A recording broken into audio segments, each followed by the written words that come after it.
నలుగురు కలిసిన కాడ జరుగుతూ ఉండే సహజమైన చర్చ దేశం మొత్తం మెజారిటీ ప్రజానీకం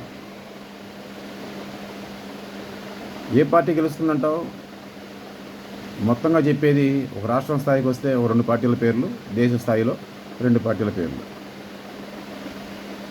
ఈ పార్టీలన్నీ దాదాపుగా ఇప్పటికీ అధికారం చేసిన పార్టీలు.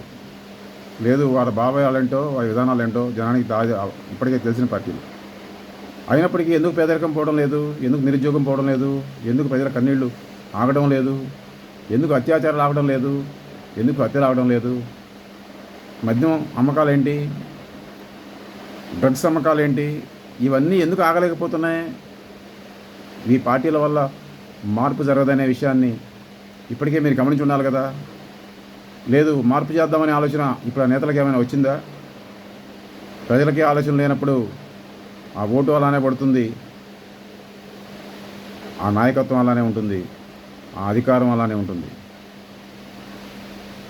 ఓటు వేసేవాళ్ళు ఓటర్లు అధికారంలో ఉన్న వాళ్ళతో పోల్చుకుంటే బలహీనలు కావచ్చు, కానీ నీ ఓటు విలువను తెలుసుకోవాలి, నీ మాట విలువను తెలుసుకోవాలి. ఆ మేరకు అది స్పష్టంగా ఉంటే, నిలబడే విధంగా ఉంటే మార్పు జరుగుతుందని అర్థం చేసుకోవాలి. నిరుద్యోగం లేని సమాజం కోసం, పేదరికం లేని సమాజం కోసం నిలబడాల్సిన బాధ్యతని ప్రతి మనిషి గుర్తుంచుకోవాలి.